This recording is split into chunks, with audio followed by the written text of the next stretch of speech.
Welcome back to another reverse diet series check-in video. This is episode 3. We will be recapping what happened between weeks 5 through 10, give or take. Literally the last time I filmed one of these was like over a month ago. So super exciting. Lots to fill you in on. So last time we spoke, my targets going into week 6 was to eat 2,000 calories, 120 grams of protein, strength train 4 to 6 times a week, 5 to 8K steps per day. And then I made a note based on how hungry I'm feeling. I'll probably stay at 2,000 for weeks 5 and 6 only, then increase to 2,100. Girl. None of that happened. Wait, but before we jump right in, I want to show you what I'm looking like. So I took this check-in on Tuesday. Today's Thursday, so 2 days ago. And I was pleasantly surprised with what I saw. Not even going to beat around the bush. I'm on average like 5 pounds up from my lowest weight, like through the cut. So my lowest weight through the cut was 137. I am consistently sitting around 140, 141. Okay, so I'm like 3 to 4 pounds up consistently. But here's the thing. I feel great about how I look. I feel like my muscles are filling out. I'm feeling super strong in the gym. My quads look awesome. I don't know. I'm feeling really good. And initially, I was having the same doubtful thoughts that most people have when they're moving through a reverse and their weight is coming up. Just that fear that you're getting fluffy, that you're gaining it back, that you're not able to maintain the fat loss. But the reality is, when you start eating more food, when you start eating an appropriate amount of food for your adult body, you're going to gain back some of those pounds. It's not necessarily fat. Maybe a little bit of it is, and that's okay. But it's most likely food that's in your stomach, poop that's in your gut, water that you're holding on to from eating more carbs. So that's what I'm trying to remind myself, that it's completely normal that I'm like 3 to 5 pounds up on average. You know what I mean? But what I was trying to tell you is that on week 5 and 6, I basically abandoned ship and I was eating closer to like 2,300 to 2,400 to 2,500 calories per day. I was just like, bro, I just need to listen to my body real quick. And then I was like, week 6 and 7, I was like, what if I just take a counting break? And then that rolled into week 8, week 9. Now we're in week 10 and I'm still not tracking. But like I said, because I'm feeling so good about how I look, I'm training hard. I'm finally getting stronger in the gym. I don't feel the need to track right now, especially because it feels like basically it's been 14 weeks since the end of the fat loss phase.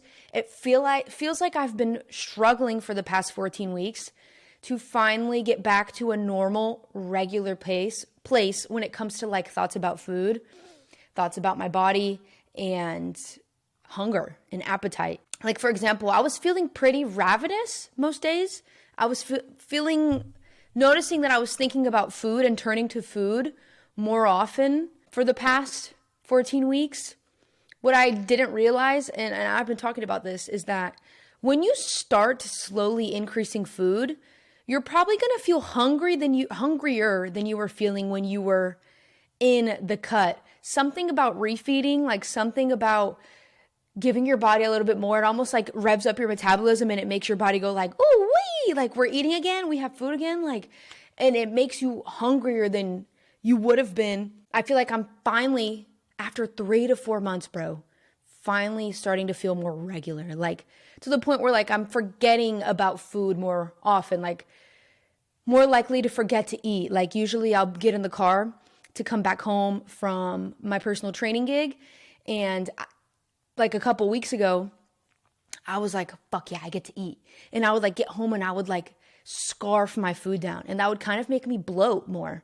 Whereas now I'll like get in the car, I'm halfway home, maybe I get home and I'm like, oh shit, it's 1 p.m. Like it's lunchtime. Like I get to eat now. You know what I mean? And I eat more slowly. I don't feel as ravenous as I was feeling. And to think that it took this long to get here, that just goes to show how important it is to lean into your maintenance phase or lean into eating more food post a fat loss phase. Our bodies were not designed to be perpetually losing fat. And that has become, I don't know, more evident than ever to me during this fat loss or during this reverse diet. And it's just getting me more excited for the fat loss phase that's going to come.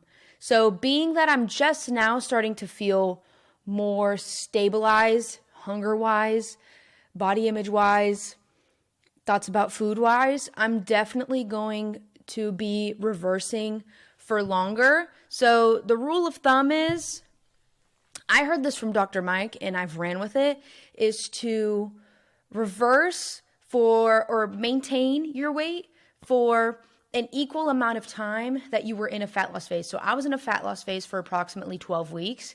So I'm going to be at maintenance for at least 12 weeks. Being that we're already at week 14, sis, I honestly see myself holding here at maintenance. I'm not even going to lie, probably for another 3 months. Just focus on growing.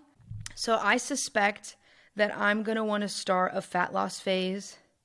So if it's the start of June, so June 1 month, July another month, August another month. So let's say I start a fat loss phase in September. So I don't know why I timed my fat loss phases like this, but it seems like I regularly lose fat when it's coldest. I don't know why I've timed it like that, but that's what we're rolling with.